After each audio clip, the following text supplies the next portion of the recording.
best ever. I'm the most brutal and vicious and most ruthless champion there's ever been. There's no one can stop me. Links to the conqueror. No, I'm Alexander. He's no Alexander. I'm the best ever. There's never been anybody as ruthless. I'm Sonny Liston. I'm Jack Dempsey. There's no one like me. I'm from Nairclaw. There's no one that can match me. No affiliation, why they faking? This ain't for debating. We the real, they really imitation. I be contemplating why this ain't no like heavy rotation on radio stations. I just pray the Lord give me patience, cause I'm running through these rappers like my name Walter Payton. Shitting on these rappers, 9 to 5 is my occupation. Raw, you coming with your best troops, you best bring more. Already told you I got the juice like a Renthal. Already know what I'm about to do, bet your men fall. Everyone know that we got the truth, all your men falls. So lost, overtaking our enemies. Moves calculated and orchestrated like symphonies. Smooth operator when bringing haters to misery. Top 5 list ain't shit unless you mention me. Yeah, that's why we don't associate. Fuck niggas make them more fuck niggas. Why they procreate? Why they overhate? Cause their time is short and a moment late. Let it culminate to they heart erasing and palpitate. Cowards perpetrate like their little group is respectable. Talking intellectual, all of you homosexuals, faggots. There's no one like me. I'm from Nairclaw. There's no one that can match me.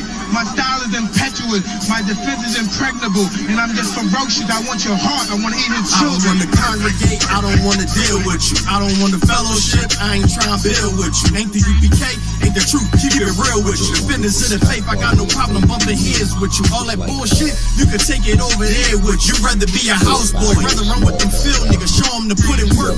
Move mountain, crush hills, nigga. Take a dead soul. Breathe life and make it live, nigga. No affiliation, so it's no one to appear with us. Took the Lord's laws and just added it with fear, nigga. Aim for the body, cause you know that killer hit quicker. With these bars, I'm on my grizzly, so bear witness. You spit cold, I spit flu. Don't compare sickness. You floss diamond, I floss fringe. Don't compare dentist. You PK. We been to war, shit. We ain't Christian. Harm one of us. Get pistol whipped like the gun got a belt with it. I'm bred different. The competition just a mill. I'm fed different. I stood front line on them fields. I bled different. I'd rather be a corpse than a cow. I'm led different. Shit, I'm led different.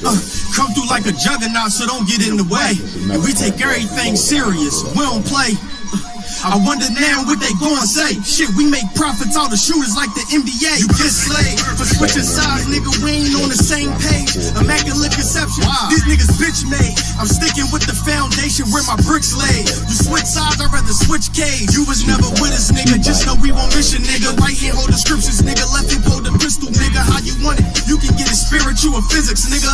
Wrong ones to come against, so bring an army with you. No affiliation. When you see us, make the difference with us. No affiliation. When you see us, know we different, nigga. No affiliation, so no, you can't kick it with us. The wrong ones to come against, bring an army with you.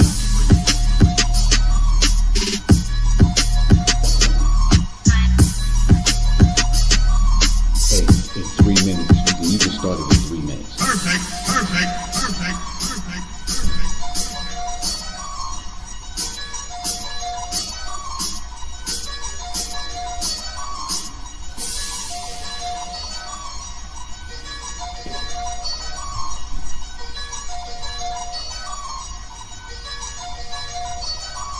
Hey, that was just in case you didn't feel like cooking or something. Where the soldiers at? Where the soldiers at? Where the soldiers at? That was supposed to be Saturday. Where the soldiers at? Where the black men get together by the thousands and say enough is enough. We gonna kill each other no more. That was the third fight Saturday. I woke up today in reality. That's what Looking at my people and the casualties. Misunderstood for having some morality, but my people dead in spirituality. Lord knows, just a young Hebrew from killing California. Used a thug in the streets with no sense of order. Used to love to press the line, even test the water, and almost lost my life from slanging and hanging on that corner. I learned to cut the grass so I could see the snakes. I had to decipher between the real and fake. And nowadays all these niggas do is hate. Treat you like a bitch, sit back and try to manipulate. Yeah, that's why I got it on my own too. You see me rockin' with the Hebrews. UPK is how we do. Stand for the Lord, the mother niggas is see-through. Where the soldiers at? Where the soldiers at? Eat up, cause you know Wake your game up, my nigga. Ain't no time for this shit. I know you sitting back thinking that life is a bitch. Yes, my nigga, I understand. My nigga, I feel your pain. My nigga, we gotta change. This for the king, this for the king. It's safe to say we curse today, trying to find another way, but all they do is take away. Trying to pray to make a way, while trying to find a safer way. Eat so we can face to face. Please, Lord, save the day, cause everybody at my job always got some shit to say. You might think this shit is crazy, but I deal with this every day. Knowing that we paved the way, I had it up the end of the day. Listen to the shit I say, make me wanna catch this case, or even lift their face away. But I know what them scriptures say. We gon' wait on judgment day, thinking it ain't coming, thinking the Lord bluffing. Waiting on the day, it's gonna be hotter than the oven, though they treat me like a slave. Wanna see me in the grave, they just see a nigga brave. Hate to see a nigga brave. It's hard at my job, but I'll be to wives. Knowing that this record's gon' get it no problem. It's hard at my job, but I'll be to wives. Knowing that this record's gon' get it no problem. Let's get his ass with it. I know. It's alright. Come on, let's go. Let's go. Your game up, my nigga. Ain't no time for this shit. I know you sitting back. Shalom, Israel. We are the Israelite School of Universal Practical Knowledge. Started out of 1 West 125th Street, Harlem, New York, under Commanding General Yohana. We are not affiliated with any other Hebrew Israelite group or Christian organization. We stand alone. If it is not of the Isupkbmore, then it is not of the truth. We've been bringing this truth since 1969. And what is that truth? That truth is that the so-called blacks, the so-called Hispanics, and the so-called Native Indians are the true Jews of the Bible, and the white man is the devil that the Bible speaks of. Tonight we're gonna be getting into our brothers that's out here on these farms. You know, our brothers that's trying to make a living on these running these farms. You know, under our oppressor. Our oppressor is a beast, and we have to understand as a people and as a nation of people, we have to understand that we are a people that are not desired. We think when we get into these different realms, or we think we get a come up, or we think we move into a industry that's going to feed ourselves, we think we're going to step somewhere where the oppressor is going to have leniency on us and is going to give us our just due, when that is the furthest thing from the truth. The brothers out here have to understand that if you are not under the I want to say under the shadow, or under the Most High, covered by the Most High, then the things that are happening to us are going to continue to happen. We have to follow the Most High. We have to follow these laws, statutes, and commandments. You understand? I want to get one scripture right now, and I want to get hold on for a minute. Ecclesiasticus.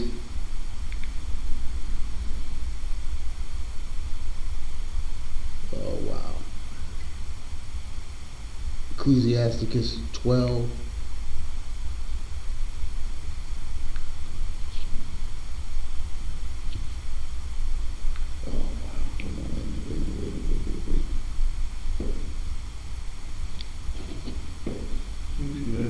What does it say? Trust not. Trust not.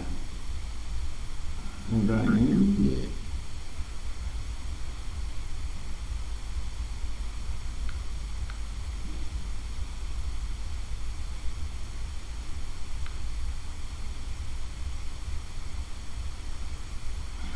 That's 12 and 10.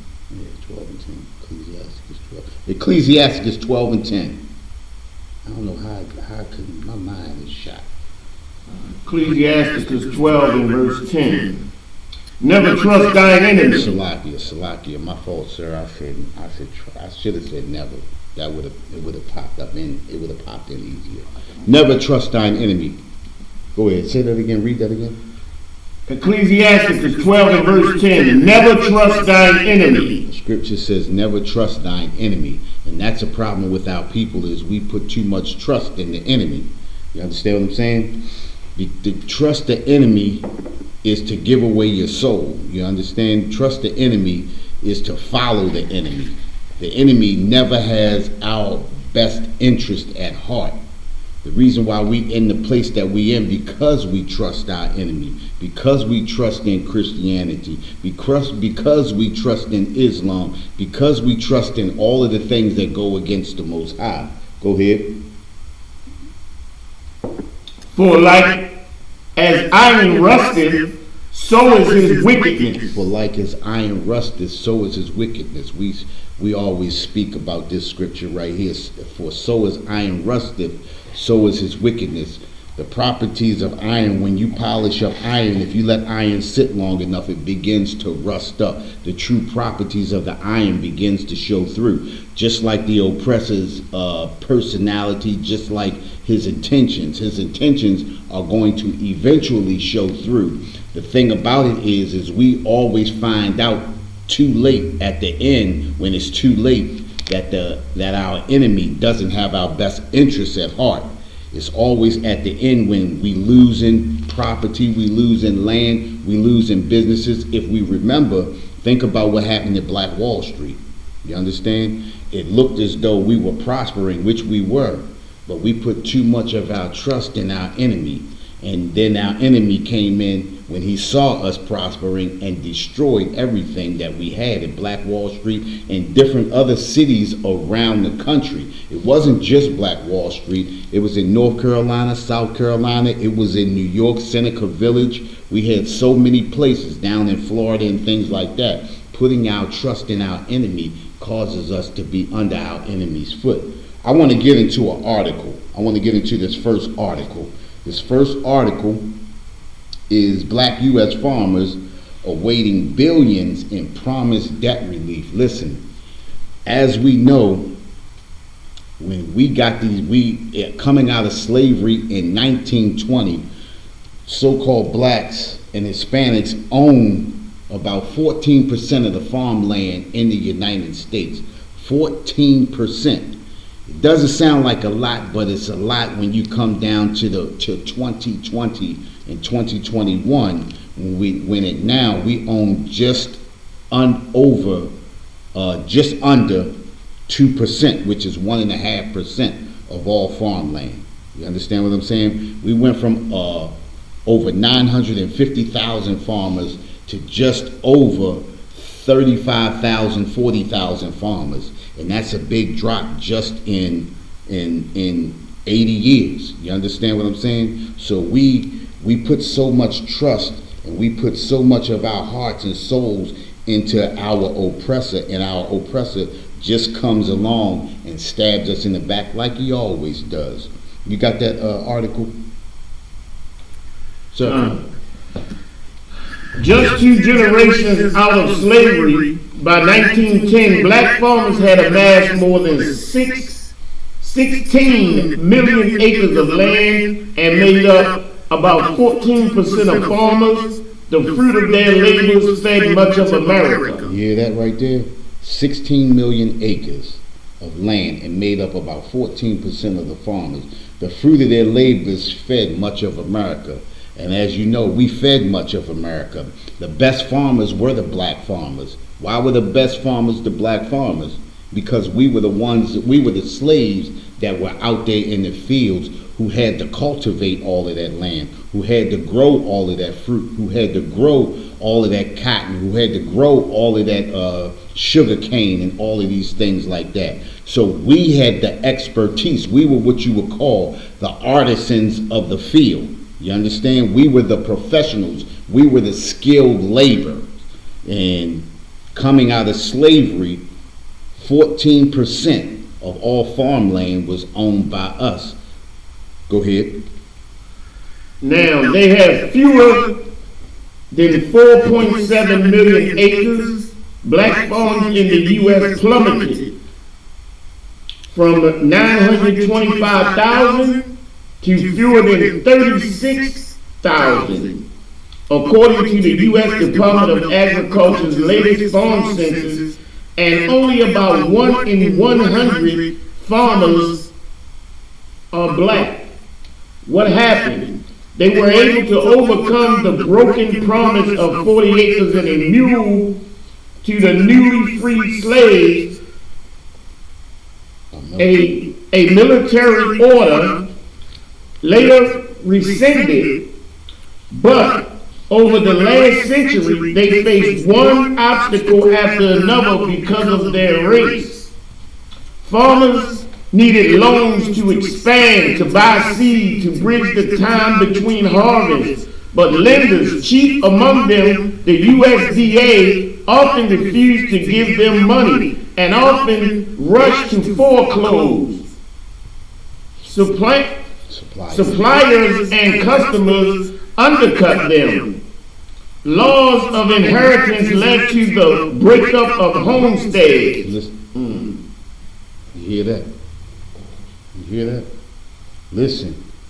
It says farmers needed loans to expand. So that means we had to go to the oppressor for our loans. So we had to trust in the oppressor to give us the loans we needed to expand on our land, to buy seed, to do all the cultivating, to have money from the harvest time to lead over to seeding and waiting for the next crops to grow. We had to depend on the oppressor.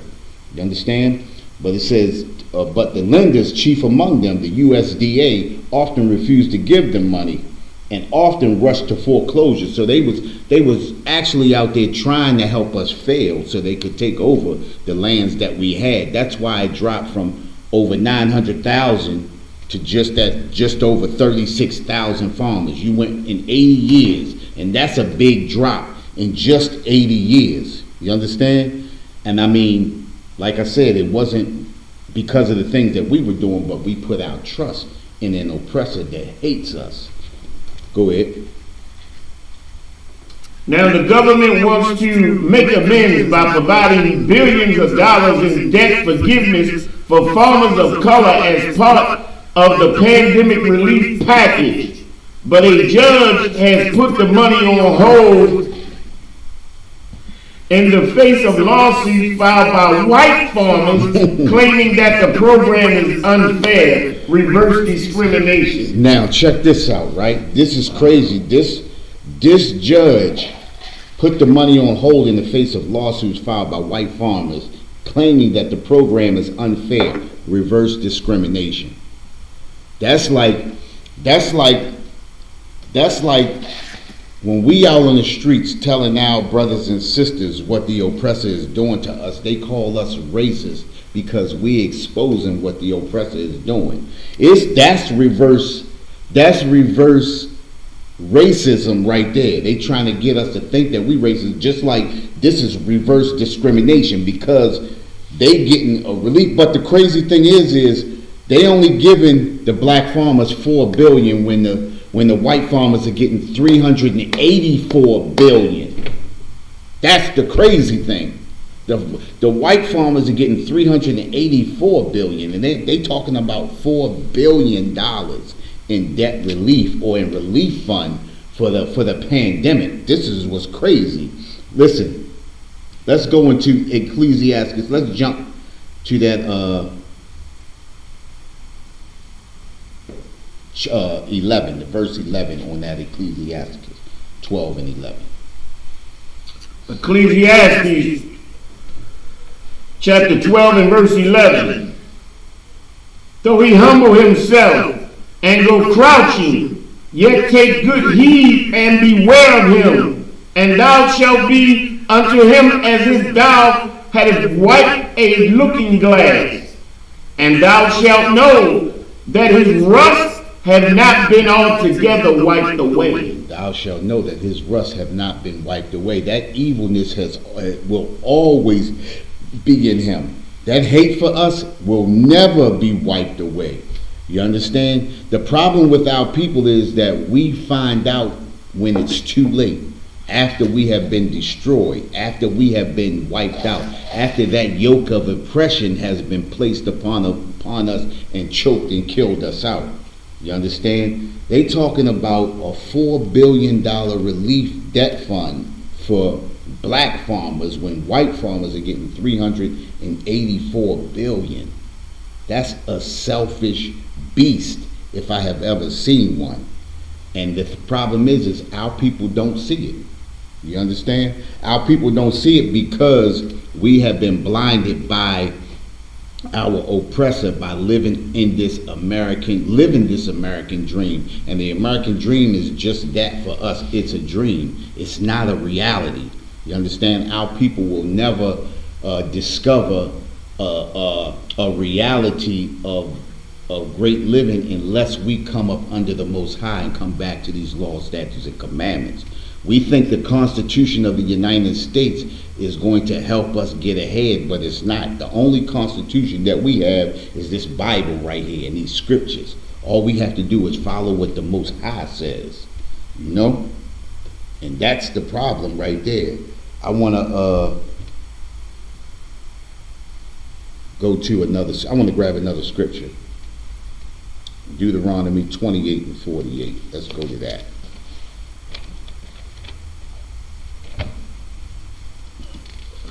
The book of Deuteronomy 28 and verse 48. Therefore shalt thou serve thine enemies which the Lord shall send against thee in hunger and in thirst and in nakedness and in want of all things, and he shall put a yoke of iron upon thy neck until he have destroyed thee. It says, therefore shalt thou serve thine enemies which the Lord shall send against thee. The Most High sent our enemies against us because we are not following his laws, statutes, and commandments. You understand?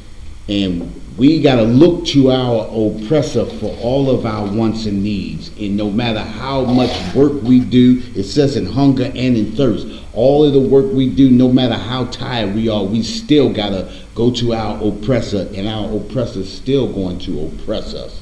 You understand? He's still going to do the things that he do to overtake us. We've already been overtaken, but as soon as it looks like we get a foot ahead, he takes that footing from under us. You understand? And we get tripped up. It says in thirst and in nakedness and in want of all things, everything that we need. We got to go to him for the loans. You understand? We got to go to him for the seeds. We got to go to him for loans to get us over from harvest to harvest. I mean, everything that we need. We trusting in our oppressor more than we trusting in the Most High. And that's the whole subject to it all right there. We got to start trusting in the Most High. You understand? We got to start helping our brothers and sisters. We got to start doing things for ourselves. The Most High tells us that we're supposed to be taking care of our own. You know? Is that it on that paragraph? I think that was the last. That was it on that right there. I want to jump to that that one with the 2 Biden priorities. You see that? Mm-hmm. And then on top of that, we're going to go down to where it says, where that second paragraph starts, 2 of the Biden administrations. That's what it says.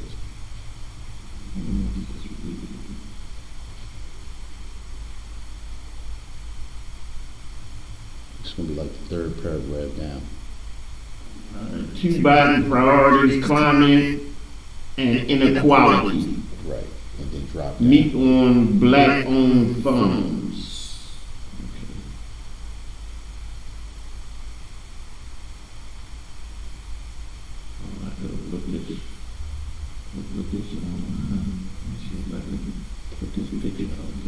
Okay. So like I was saying, right, the whole thing behind this now, the president that was elected is talking about making a priority of helping out the black farmers. You understand what I'm saying? And I'm trying to think, like, after all of these years, this is the first president that decided to help black farmers. You understand what I'm saying? So what I'm trying to say is, do we really believe that he has our best interest at heart? We just read the scripture that says, never trust thine enemy. And we have to understand who is our enemy. Our enemy is the oppressor that we are living under. Every president that is elected has never had our best interest at heart, which makes every president our enemy. So what makes this president different? Nothing. His agenda is the same agenda. You got that article? Let's go ahead and read that. So what's on the screen now is Brother Cedric Rowe. Right. Cedric Rowe is on the screen now next to you. Cedric Rowe is one of Georgia's few organic peanut farmers and one of the shrinking number of African American farmers in the United States. Just wanted to show the brother picture. We're gonna get to the article. Right. Cedric Rowe was a running back for Georgia's Fort Valley State University when he stumbled on an unexpected oasis, an organic farm on the grounds of the historically black school. He now grows organic peanuts on 2 tiny plots in southwest Georgia, one of few African American farmers in a state that has lost more than 98% of its black farmers over the past century. It weighs on my mind, he said, of the history of discrimination and violence that drove so many of his predecessors from their farms. Growing our own food feels like the first step in getting more African American people back into farming. Two of the Biden administration's biggest priorities, addressing racial inequality and fighting climate change, are converging in the lives of farmers like Mr. Rowe. Now you hear that right there, right? It says two of Biden administration's biggest priorities. Their biggest priorities is all of a sudden fighting racial inequality. So Biden from 1977 didn't want his children going to school with black children. So all of a sudden he had a change of heart, and now he wants to fight racial inequality. Something sounds suspicious. Something sounds suspicious about that. I don't believe a person can hate at one point and then change and not hate at another point, especially when it comes to our oppressors. But we're going to read some more on that. Go ahead. The administration has promised to make agriculture a cornerstone of its ambitious climate agenda, looking to farmers to take up farming methods that could keep planet-warming carbon dioxide locked in the soil and out of the atmosphere. At the same time, President Biden has pledged to tackle a legacy of discrimination that has driven generations of black Americans from their farms, with steps to improve black and other minority farmers' access to land, loans, and other assistance, including climate-smart production. Did you hear that? Listen, he said he's going to fight discrimination, period. You understand? This president can't even get the debt ceiling raised at a fashionable time. And he's talking about fighting something that has been in existence since we've been on this continent. You understand? So like I said before, why is it that we think he has changed now and has a change of heart? He is of the oppressor. He is a descendant of Esau. You understand? The scriptures say what? Jacob have I loved, but Esau have I hated. You understand? The Most High has a hatred for Esau because of the things that he did, because of the hateful things that he did to Jacob, which is the so-called black Hispanics and natives, the descendants of Israel. His name was Jacob. His name was changed to Israel after he wrestled with the angel. And and he had 12 sons, which we are the descendants of those 12 sons. You understand? We look at this, we look at these promises and everything that they give us, and we believe promise after promise after promise. But if we can remember, not so long ago, that oppressor came over here to this country, and he made over 166 promises with the native Indian and broke every one of them. He destroyed the native Indians so much so that now he has them living in reservations. What are reservations? Reservations are nothing but concentration camps. You understand? So you got the native Indians living in concentration camps. You got most of our people living in prisons today, and now they got the so-called Hispanics on the border living in concentration camps on the border. You understand? Go ahead. Land trusts and other local groups, many in the South, have long sought to bring more black Americans back to farming. Salakia, sir. I think you skipped over. Farms run by African Americans make up less than. Farms run by African Americans make up less than 2% of all of the nation's farms today, down from 14% in 1920 because of decades of racial violence and unfair lending and land ownership policies. And now we got to understand that those same unfair lending practices and ownership policies, those things are still riding today. This is the reason why they can redline us and place us in certain places and not allow us to live in other places. Go ahead. Mr. Biden promises come on the heels of a year in which demands for racial justice have erupted across America, and a deadly pandemic has exposed stark disparities in health. Mr. Biden is also seeking to reverse former President Donald Trump's unveiling of environmental regulations. Land trusts and other local groups, many in the South, have long sought to bring more black Americans back to farming. Mr. Rowe acquired 30 acres of farmland outside Albany, Georgia, after training at a land trust called New Communities, one of a handful around the country that have sought to help more African American farmers make a living by cultivating the land. They make all of these promises and they tell us all of the things, and this is the things that lull us to sleep.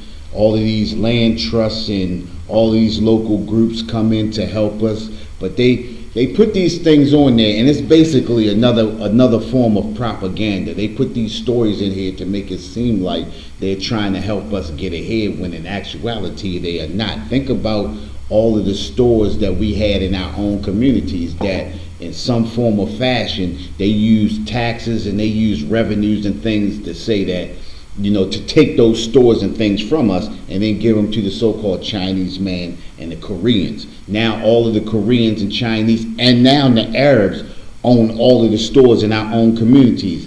And if you think about it, I believe it's only like 0.5% of the community stores are owned by black people in our own neighborhoods or in our so-called own neighborhoods, because these neighborhoods can't be called out neighborhoods because we don't own anything in them.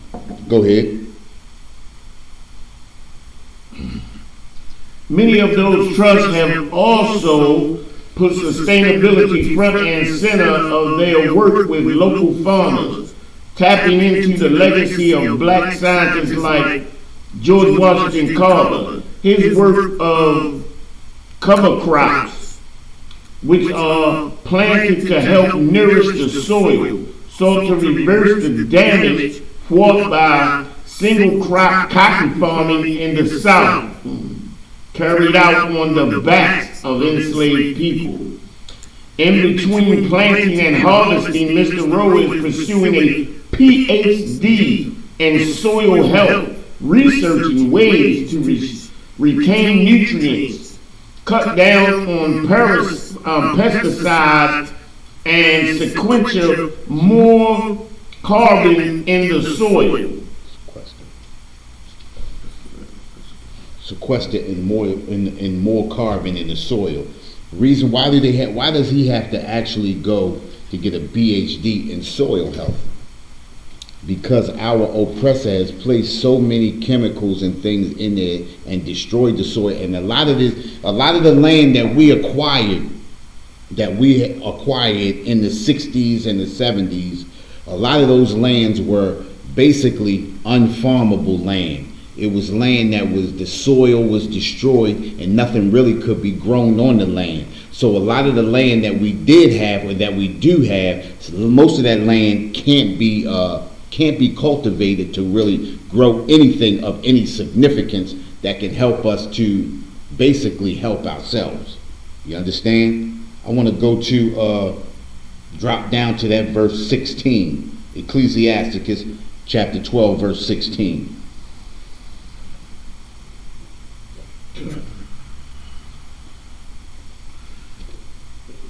I'll go back to Ecclesiastes 12 and 16. And like I said, basically, the land that they're giving us and everything that they saying they doing for us is really for naught. You understand? And it's basically a propaganda thing. It's to make it seem like they doing something to help us when in actuality they not. Just like they sending us to school and not teaching us real history, it's the same thing they doing now. We think we going into these schools and we learning something and we coming out educated, but we really coming out uneducated. When you can't learn real American history, the history, how they destroyed people, how they murdered, how they robbed, and how they really got this land, then you know, it's the same thing that they doing right here. It's nothing but a propaganda thing. You got that? Okay. Go ahead. Ecclesiastes 12 and verse 16. An enemy speaketh sweetly with his lips, but in his heart he imagineth how to throw thee into a pit. He will weep with his eyes, but if he find opportunity, he will not be satisfied with blood. This says the enemy speaks sweetly with his lips, and this is basically what we hear every 4 years. The enemy speaking sweetly with his lips. Every 4 years, we always hear we're going to change this justice system. We're going to police. We're going to change the policing laws. We hear all of these things. The enemy speaks sweetly with his lips. But it says, but in his heart he imagineth how to overthrow these. In his heart, all of these laws that he makes, all of these amendments that he makes, everything that he makes is always to destroy us. Think about it, right? The 13th Amendment was basically made to destroy us, to keep us enslaved. Go ahead. Verse 17. If adversity come upon thee, thou shalt find him there first, and though he pretend to help thee, yet shall he undermine thee.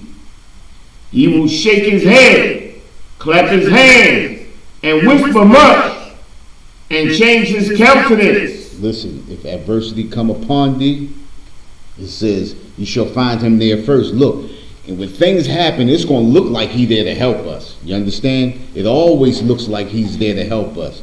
But when adversity comes, you're going to find him there first. And although he pretend to help thee, he shall undermine thee. Listen, this is the main purpose of our oppressor, is to undermine us. Just like we said before, that 13th Amendment, it sounds like we being free, right? But the whole purpose of that 13th Amendment is to undermine us, is to place us into captivity all over again. We think that we're free in America. We think that we have constitutional rights when we don't. All of this stuff sounds good. It's propaganda. He pretends to help us, but he always has a hidden agenda. He always has an agenda to keep us oppressed, to keep that yoke of iron around our neck until we be destroyed. This is his whole purpose. You understand? But the only way we come up out of this is we come back to these laws, statutes, and commandments.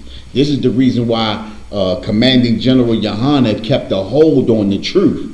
This is the reason why when he found this truth, he's sending it down to brothers. He brought us in, and we doing what we do in this truth. You understand? To bring our people back.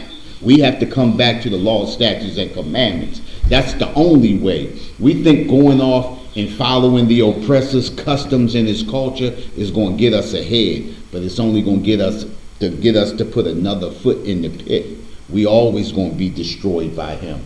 It says he will shake his head and clap his hands and whisper much and change his countenance. Listen, he going to always sound like he for us, and then his whole attitude is going to change when he finds the opportunity to put his foot upon our necks.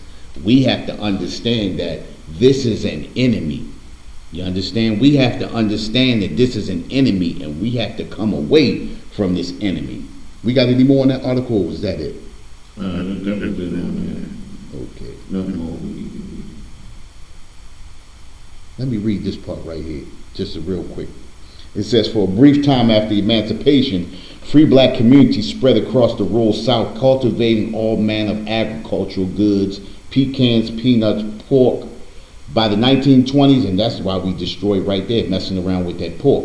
By 1920, there were 925 black farmers, a fourth of whom were able to secure their own land. The Jim Crow era brought a violent backlash from white landowners, and the black farmers and the sharecroppers became the targets of intimidation, bombing, and other attacks. The discrimination and racist violence spurred many black farmers to flee the north, giving up their land. Flee to the north, giving up their land in other cities as a part of the Great Migration.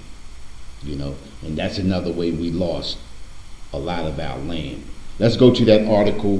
The judges blocked the $4 billion. Now, this is the money that Biden was talking about. You know, helping us get this stuff so that we could prosper as farmers and landowners and things like that, to make a way of our own. This was the promise right here. So let's check out this. You got that? Judge, yeah, let me put it on the screen. Oh, what's going on with this? All right. Judge blocks. A matter of fact, let me make it big. Why is mine doing what it's doing? Let me bring it across the whole screen so people can see. Let's see what it is. There we go. All right. Judge blocks $4 billion U.S. debt relief program for minority farmers. The aid program, part of the $1.9 trillion stimulus package that Congress passed in March, is intended to help farmers who have endured generations of racial discrimination. Shad Lewis, on his farm in LaGrange, what's MO? Is that Missouri? Montana? No, that's Missouri. That's Missouri? Yeah, MO, right? MO is Missouri. I'm not sure. In May, said he spent years struggling financially and searching for credit as he built his cattle herd from a few cows on rented ground to about 200 cows and calves on more than 100 acres of his own land. A federal judge on Wednesday temporarily blocked the Biden administration from making loan forgiveness payments to minority farmers as part of a $4 billion program intended to address a long history of racial injustice in American farming. The judge, Marcia Morrows Howard, of U.S. District Court for the Middle District of Florida in Jacksonville, found Scott Wine, a white farmer in Jenkins, Florida, who had challenged the program in a lawsuit in May, was likely to succeed on his claim that the program violates his right to equal protection under the law. Equal protection under the law. I thought the law was made for them anyway, right? But as soon as we look like we getting a step ahead, you always have the oppressor to put his foot right on your coattail and drag us back. A crumb. You get an attitude and bent all out of space where you gotta come down to the courts and come up with a lawsuit to block it because you so angry about a crumb, which ain't gonna change nothing but a crumb. For black people can't have a crumb after 400 years of racial discrimination where white people have benefited to the T a lot of these white people are living on land that was black people's land. But they got loans. They did not get foreclosures. And now you mad about a crumb? Hold on, wait a minute, Kawan. This is the question. This is the question I raise. The question that I raise is, where's the NAACP? The question I raise is, where's the National Black Caucus? Why are they not standing up, fighting for the rights of these black farmers who have been discriminated against by the USDA since 1920? They got a whole timeline that shows every time that they tried to get ahead that they were blocked. Not only that they were blocked, but then a bunch of lynchings happened afterwards. Where's the NAACP and where is the National Black Caucus when they need them? Go ahead. Known as Section 1005, the program was created as part of the 1.9 trillion stimulus package that Congress passed in March. It was intended to provide debt relief to socially disadvantaged farmers, defined by the government as those who are Black, American, Indian, Alaskan, Native, Hispanic, Asian, and Pacific Islander. Right. Wow. Section 1005, rigid, categorical, race-based qualification for relief is the antithesis of flexibility, Judge Howard wrote. The debt relief provision applies strictly on racial grounds, irrespective of any other factor. Every person who identifies him or himself as falling within a socially disadvantaged group who has a qualifying farm loan with an outstanding balance as of January the 1st, 2001 receives up to 120% debt relief, and no one else receives any debt relief.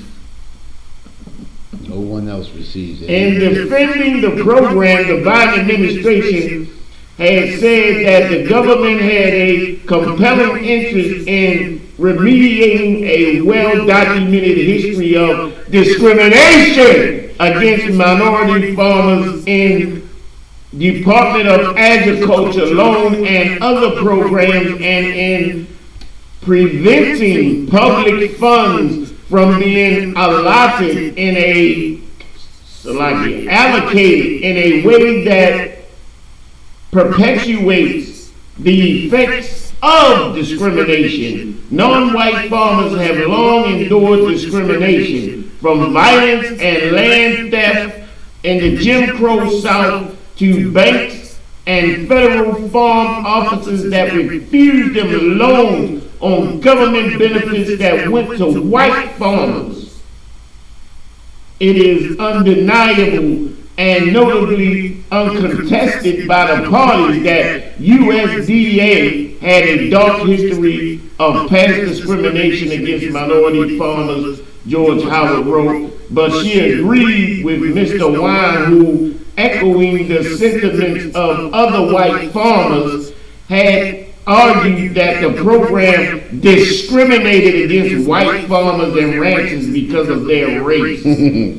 It appears that in enacting Section 1005, Congress relies, albeit without any ill intention, on present discrimination to remedy past discrimination, she wrote. Wow. So what they saying? So what it sound like you said, right? It sound like you said that white farmers were being discriminated against. Is that what you said?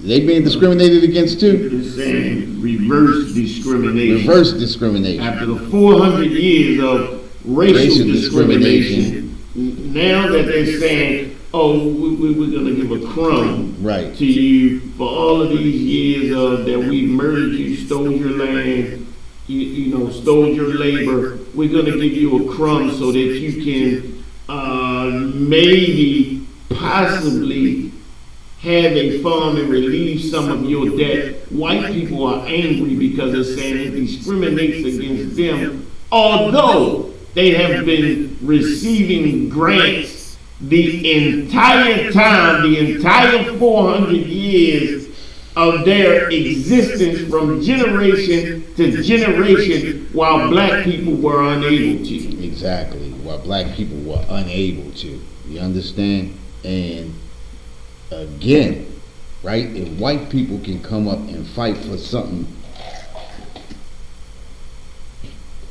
that's basically meaningless, that's not even the truth, right? White farmers, I don't remember white farmers being discriminated against. I don't remember seeing them in picket lines and doing stuff like that. I don't see them. I never seen them having marches on Washington and all of that.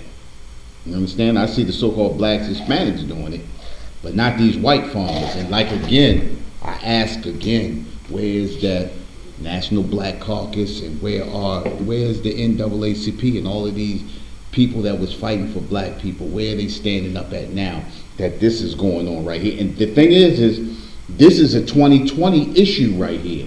2020, 2021 issue. This is not something that was from 5, 10, 20 years ago. This is from right now.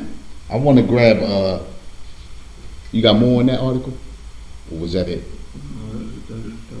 All right, give me the First Maccabees, chapter 1,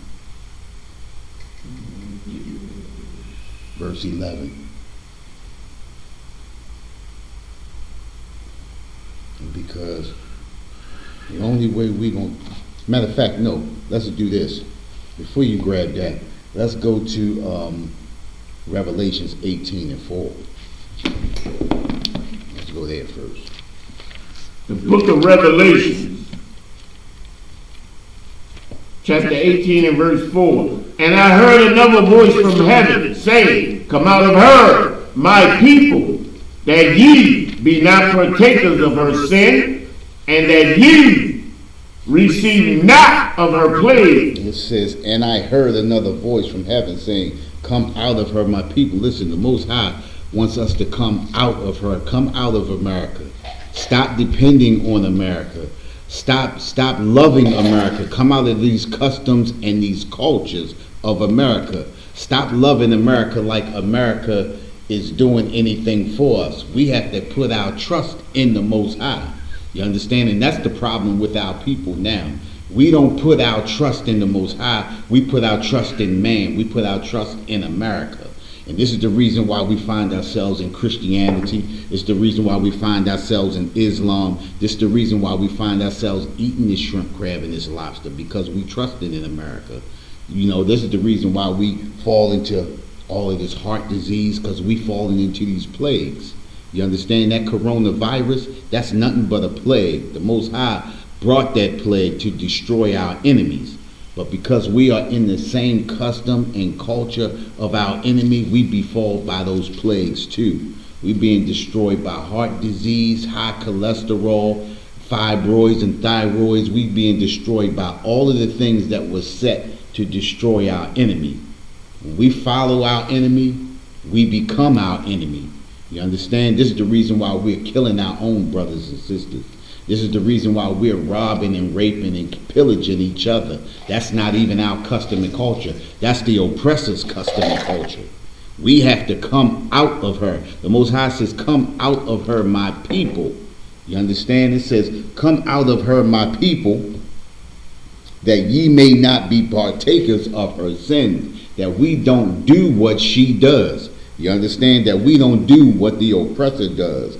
And that ye receive not of her plagues. The things that are happening to us are plagues. You understand? Us getting high, those are plagues. That is a plague.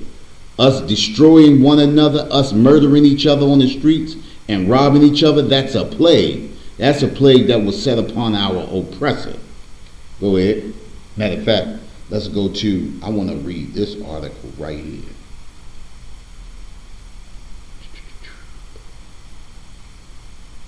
You got that rampant, the one that says rampant issues, black farmers are still left out.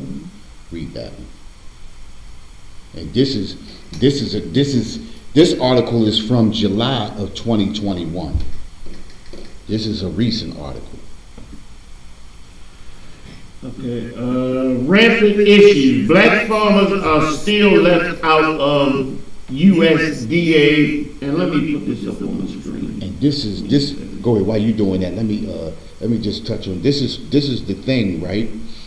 All of these issues have been going on since the 1920s. Nothing has changed about the USDA.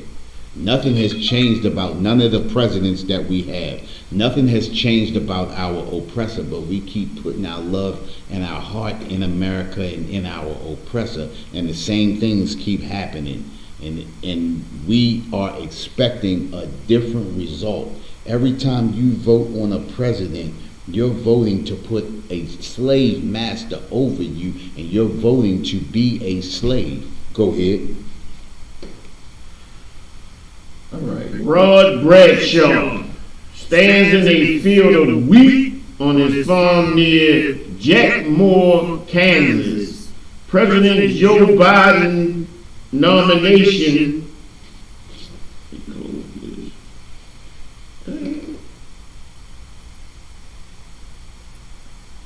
President Joe Biden nomination on Tom Vilsack,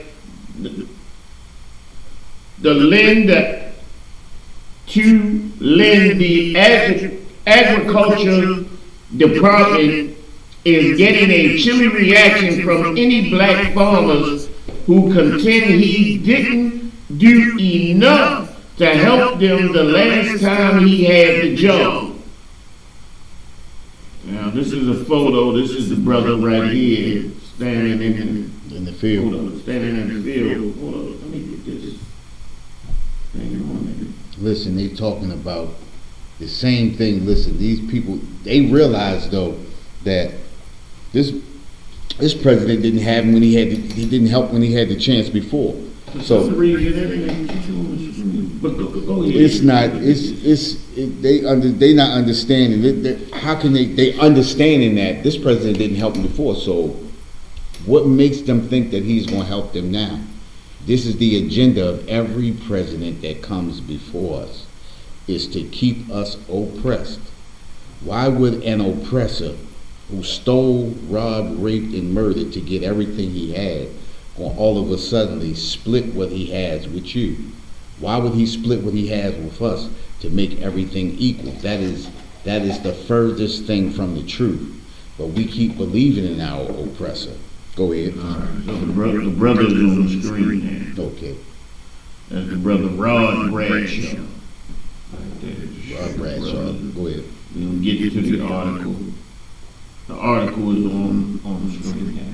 The Biden administration is trying to make up for decades of racial discrimination in the U.S. Farm assistance by forgiving loans to farmers of color. But black farmers and their advocates say that plan, while welcome, won't fix the ongoing problem. Agriculture department programs are still biased against them. Right. The agency granted loans to only 37% of black applicants last year in one program that helps farmers pay for land, equipment, and repairs, but accepted 71% of applicants from white farmers. According to a political analysis of USDA data and a grant program to help producers weather the coronavirus pandemic, farmers of color receive less than 1% of the payments, even though they are 5% of all U.S. farmers. Oh, right there. Listen, now, you heard that, right? 37%. Remember this. There are only 36,000 farmers, black farmers. And there are, if I'm not mistaken, 4.6 million white farmers, right? 37, they only got 37%. That's not even a big, that's not 37% of the black applicants. That's not even a lot. 37% compared to 71% of all the white farmers. You understand what I'm saying? And we're not talking about farmers that are not prospering when we're talking about the white farmers. Remember, the black farmers is not only being rejected for the loans, but they're also being rejected at the when selling their crops. Their crops, they're not even being paid the proper price for their crops and everything like that. You understand what I'm saying? They're not even being paid the proper prices. And then when it comes to going to the market to sell your crops, people are not even buying the crops from the black farmers. You got that?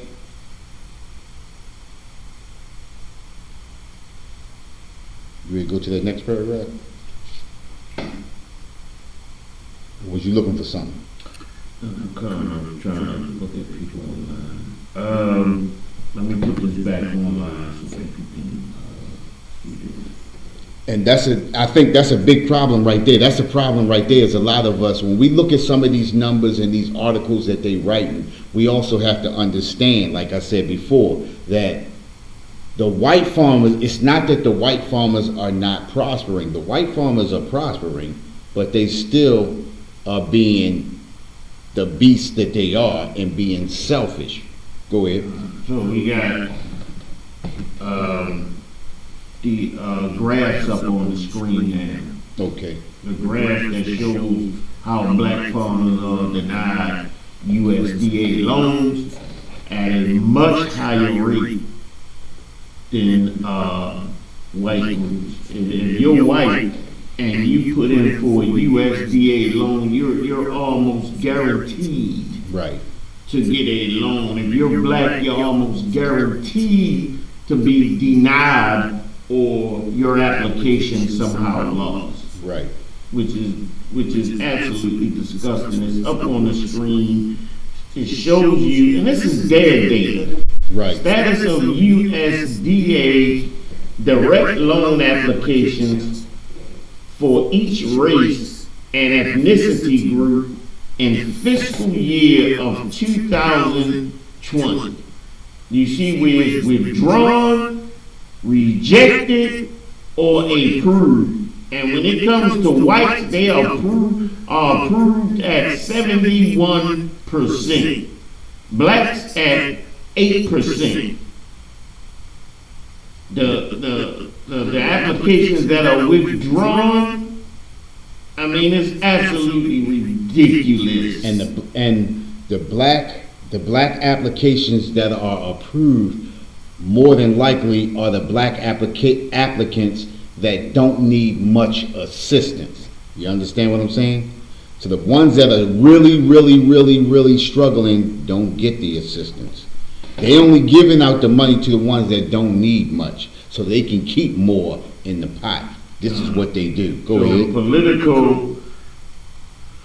How the administration approaches USDA lending will be a major test of whether President Joe Biden can make good on his broader pledge to combat racial discrimination. The plan to use $4 billion from the recent coronavirus aid package to forgive loans to farmers of color is now tied up in legal challenges filed by white farmers. But even if USDA prevails in court, Agriculture Secretary Tom Vilsack will still face the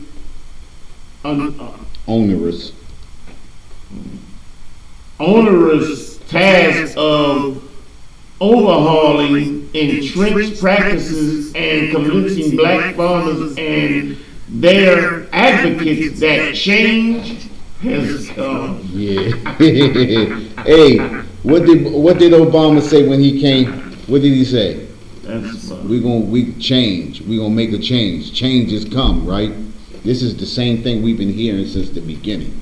You understand? And they know just the words to use. They know everything to say, and they know just what to do to lull us back to sleep. You understand? Listen, it says Tom Vilsack will still face the onerous task of overhauling entrenched practices. This means these practices have been, this is something that they've been practicing since the beginning. This is a staple of what they do. You understand? This is a staple of what they do. And they are not going to change what they do to appease black farmers. These are the things that's just going to happen. Nothing will ever change with them. You understand? It just like we read in the scripture, they gonna speak sweetly with their lips, but in their hearts, they're trying to devise a plan to continually destroy our people. We keep falling for the same thing, thinking something's going to change. If I'm not mistaken, that's the definition of insanity. To go about the same thing over and over again, expecting a different result. You understand? They are going to continually destroy us, you know. And then on top of that, these farmers are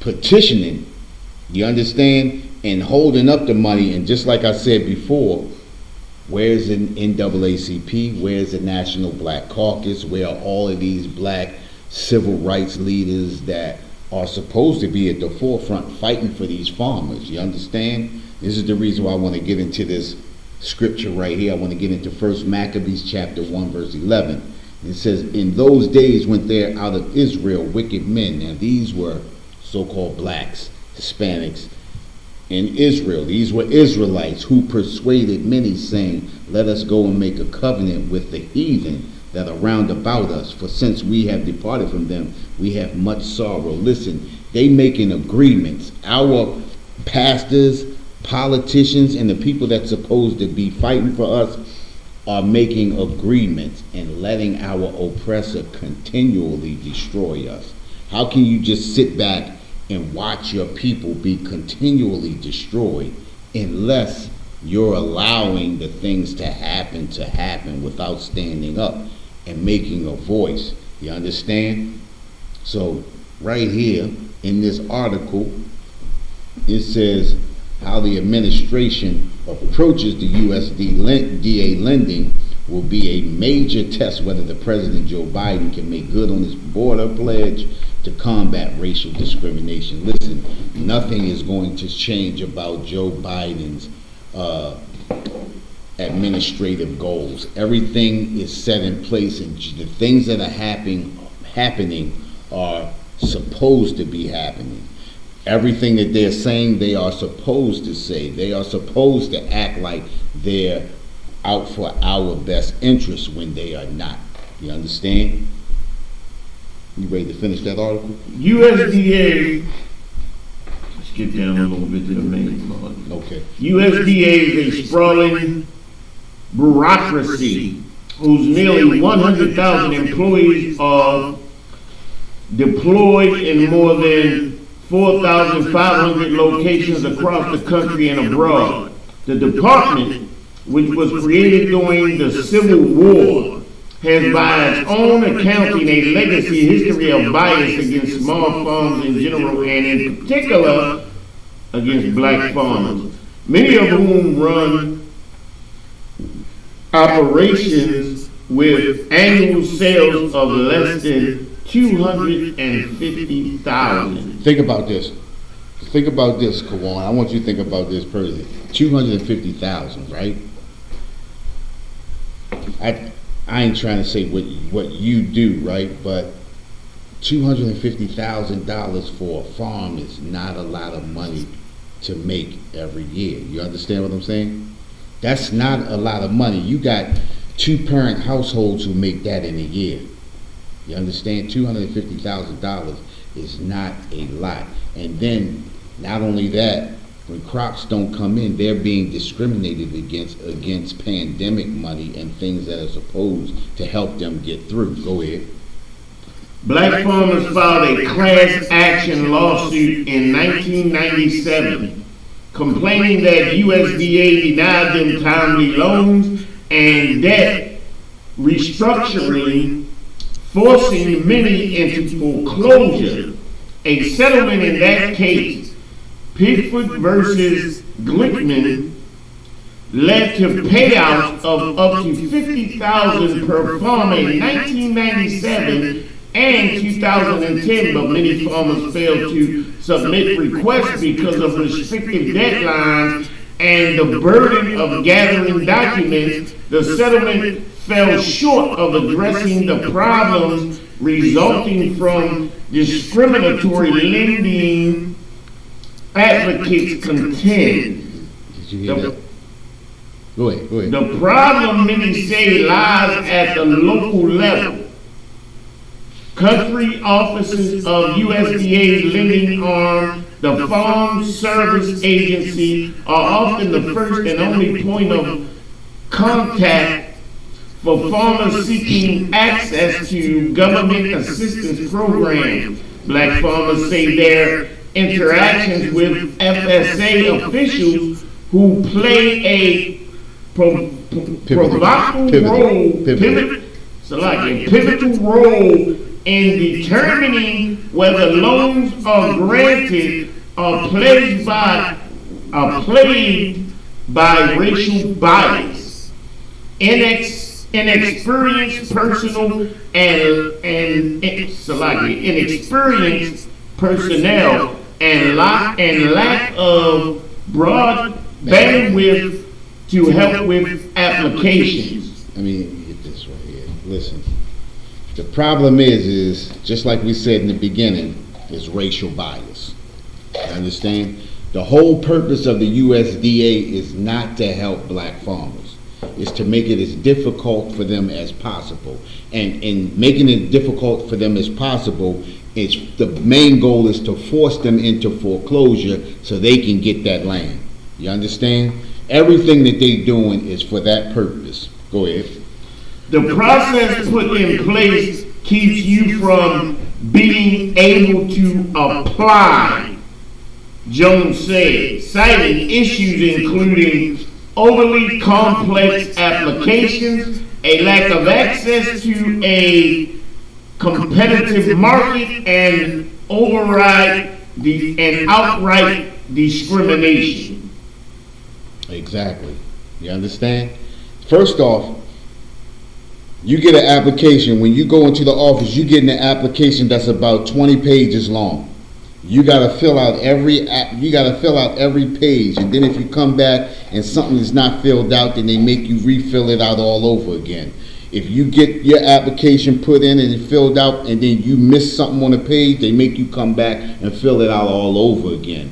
They making it so that you miss the deadline. So by the time you get everything corrected, the time has passed to get this money for this loan. You understand?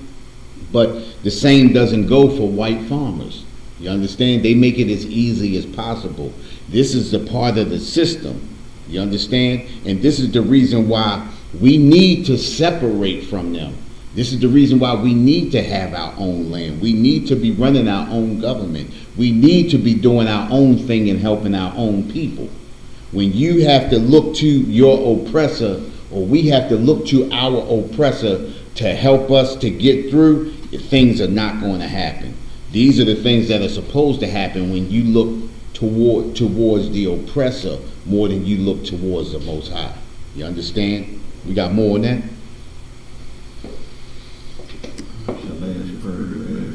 To address the disparate treatment, USDA should consider increasing outside oversight of its branches and programs and remodeling its approach to extending credit, said Julian Hisham, who launched Family Agriculture Resource Management Services to help farmers from historically disadvantaged groups. Listen, this is what we signed up for. When we sign up to be with our oppressor, this is what we sign up for. This is the reason why we're being destroyed the way we're being destroyed, because we put more into our oppressor than we do into the Most High. We're supposed to be looking toward the Most High. All of these practices are practices that have been used for years and years and years against our people. You understand? It's like nothing has changed. And I mean, look at this. It says the USDA recorded 925,708 black farmer operators. That's in 1920, 14% of all U.S. farmers. 1933, the New Deal legislation to address low crop prices by reducing acres of farmland. Why? This displaces many black farmers. This is how we begin to start losing our farmland, because of the new deals and legislations to address low crop prices by reducing acres of farmland, which they began to move us off of our farmland, started taking our land from us. That's in 1933. We're going to skip ahead to 1964. Shares of black farm operators fall to 5.8%. Now remember, it started off in 1920 at 14%. By 1964, which is what? 44 years later, we dropped down to 5.8%. You understand? And this is by unfair practices and legislations made to take the land from us, to take all of the little bit that we had. Then you come at the 1965. A year later, the U.S. Commission on Civil Rights finds USDA discriminated against black farmers when providing loans and conservation payments. Now remember this, 1965, not the first time that they discovered that the USDA was doing this. Remember, they discovered this in 1920. This is no new news. Every so many years, they pull this up because why? They have to act like they're doing something about it, when in actuality, they are doing nothing about it, because like I said, it's been going on since the 1920s. Then you go to the 1968. 3 years later, Commission on Civil Rights found black farmers continue to face discrimination when seeking farm loans and assistance. The same thing. This is a timeline that shows from 1920 all the way up until 2020. We've been going through this for years and years and years, and we have to ask ourselves, like, how long are we going to go through this? How long are we going to keep putting up with this before we come back to the Most High? You understand? We are being punished because we continue to follow our oppressor. You understand? All of the things that's happening to us is happening because we sin against the Most High. These are just the things that are going to happen. You understand? It says U.S. farmers receive the most significant legislation black farmers since Civil Rights Act, experts say. A relief bill is the most significant legislation. And the thing about it is, it can't be significant because we're still not receiving the money. How significant can it be? You understand what I'm saying? How significant can it be? Let's go back to that timeline, right? And back to the timeline. 1970, Commission on Civil Rights finds discrimination persists in the operations of some agricultural programs, noting that there are also no civil rights staff in the USDA field offices. Of course, why would they have any African Americans, or why would they have any civil rights staff in there if they are built to discriminate against African Americans? That's the way it's supposed to be. You understand? Listen, it says, blessed shall thou be in the city and blessed shall thou be in the field. If we come back to the law, statutes, and commandments, when you go to, let's go to that anyway. Let's go to Deuteronomy chapter 28. We're going to start at verse 1. We're going to go down to verse 1. That's what we want to do. You understand? Let's see.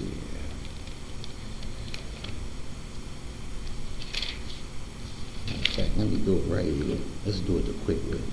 28:1. It says, and it shall come to pass, if thou shalt hearken diligently unto the voice of the Lord thy God, to observe and to do all his commandments which I command thee this day, that the Lord thy God will set thee on high above all nations on the earth. Listen, if we come back to the law, statutes, and commandments, the Most High will set us above all nations upon the face of the earth. We wouldn't be having these discrimination problems if we came back to the law, statutes, and commandments. You understand? We would be above all nations on the earth, and nations would come to us and figure out what we were doing, and then pattern themselves after us. You understand? And it says, and all these blessings shall come on thee and overtake thee if thou shalt hearken unto the voice of the Lord thy God. Listen, we will be blessed if we just hearken to the voice of the Lord thy God. Verse 3, blessed shall thou be in the city, and blessed shall thou be in the field. We would be blessed in anything we do, no matter where we are in the city. Listen, it says, blessed shall thou be in the city. Our children wouldn't be getting murdered in the streets. Our brothers and sisters wouldn't be getting locked up at the point and at the rate that we be getting locked up. Blessed shall thou be in the field. No matter where we go at, we would be a blessed people. You understand what I'm saying? But because we don't follow the Most High, this is the reason why we go through the things that we go through. Hey, what's the time check? How much I got? Okay. All right. You know, if we follow, no, that was it. But if we followed the law, statutes, and commandments, we would be blessed in the field. We would have everything we need. No matter where we are, we would be blessed. You understand? Now let's skip down to 15. Deuteronomy chapter 28, verse 15. Deuteronomy. And that's the last one right here. The book of Deuteronomy, chapter 28 and verse 15. But it shall come to pass, if thou wilt not hearken unto the voice of the Lord thy God, to observe to do all his commandments and his statutes which I command thee this day, that all these curses shall come upon thee and overtake thee. It says, but if it shall come to pass, if we won't hearken to, if we don't listen to the voice of the Lord thy God, if we don't follow these laws, statutes, and commandments, to observe and to do all his commandments immediately, right here, this day, that all these curses shall come upon thee and overtake thee. Listen, everything that we going through because we do not hearken unto the voice of the Lord thy God. All of these curses, all of the things that are happening to us, all of these laws that are placed on us, all of these amendments and things that they do to keep us at bay, to keep their feet on our neck. This is the reason why we're going through that, because we don't hearken to the voice of the Lord thy God.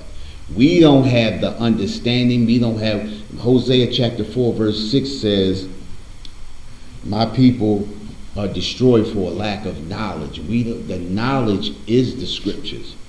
We need to come back to the knowledge. We need to come back to the law, statutes, and commandments. This is the reason why we go through what we go through. You understand?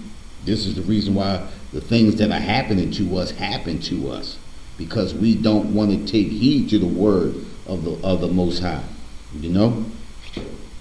And I had one more thing.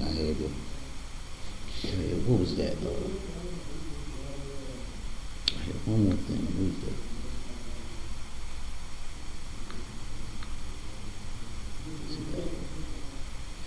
Oh, yeah. That was another one. Psalms 91 and 4.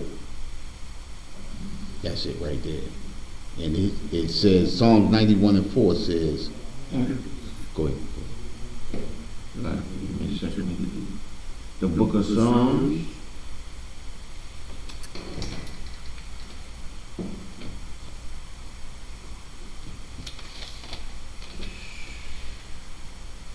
The book of Psalms, verse 91 and 4, you said? Concert. And verse 4, he shall cover thee with his feathers, and under his wings shalt thou trust.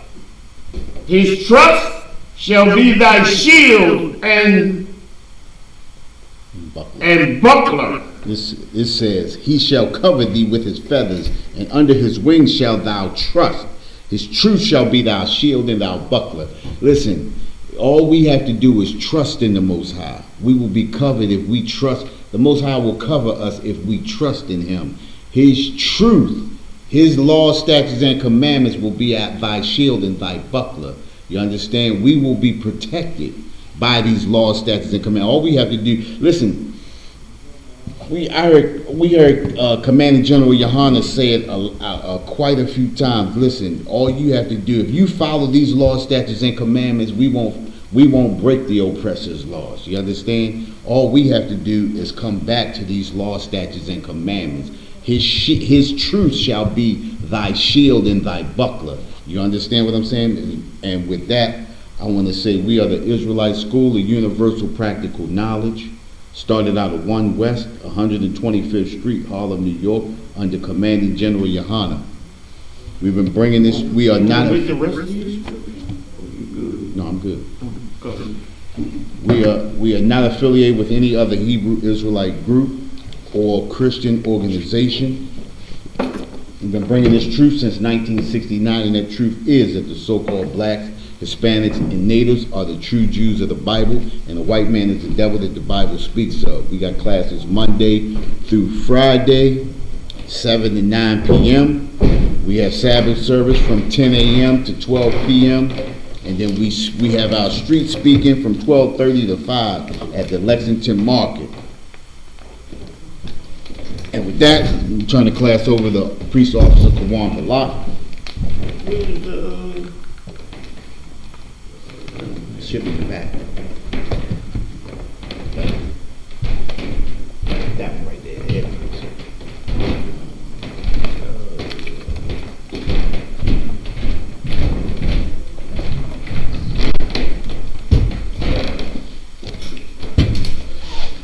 is. Security announcements. We the Isupkbmore out of 1 West 125th Street, Harlem, New York, under Commanding General Yohana. New rules for brothers and sisters. When a new brother or sister comes into the school, they are off limits for 6 months. They are to be saluted only. They are here to shed themselves of the world. After 6 months, if a brother or sister has an interest in a particular person, he or she must get permission from the head to speak to a brother or sister. There is another 6 months in which the brother or sister will court each other. After this 6 months period, the brother or sister will get permission from the head to marry. Tithe, which is a commandment. That is a commandment. All right? This is not the Christian church. We don't take tithes and go buy Bentleys and BMWs. You understand? Those tithes go towards helping the people in the black and Hispanic communities, man. You understand? Your pastor take whatever money you give him and enriches himself. That's not what General Yohana does. Right. General Yohana enriches us. And that's how the Lord set it up to work, man. You understand? And those tithes are a commandment. You can find this in Numbers 18:21 and Malachi 3:8 and 10. Means tenth in the Hebrew, and it's pronounced Ma'asherah. 10% of every penny of increase the Lord gives you, give to the Treasury Department or teacher. Give it to Commanding General Yohana, man. You got that money to Commanding General Yohana so you can do the right thing with it. Right. Damn. Free will offering for priests, not mandatory. Whatsoever amount you would like to give. Upcoming holy congregation. Remind Akim and Akwafim to check on social media such as isupk.com, Facebook, Twitter, YouTube, and so on. ISUPK's events and materials. If a brother wants to be a trooper in the school, he is to start wearing all black, which includes black boots, shirts, pants, headband, or scarf. And we're going to give one courtesy salute to the teacher, who is Officer Mathum Shakaria. I Imagine Shabbat, I Imagine Barak, Yahaba Shimi Abu Shabbat How about Shimmy Abu Shabbat Thumb? Class dismissed.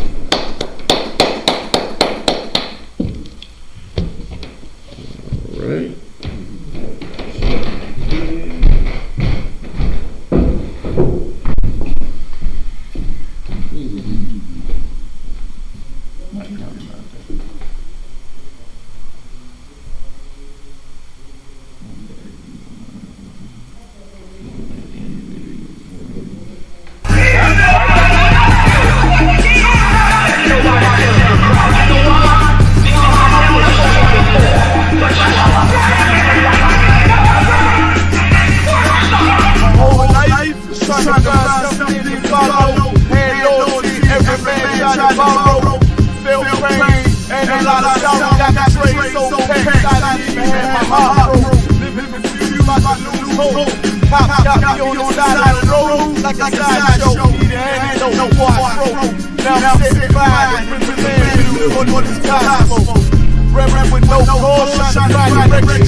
Listen well to what I tell. No longer cause pain. Something that a rebel knows very well. They tell I was sent from the Lord. Got a tongue like a two-edged sword.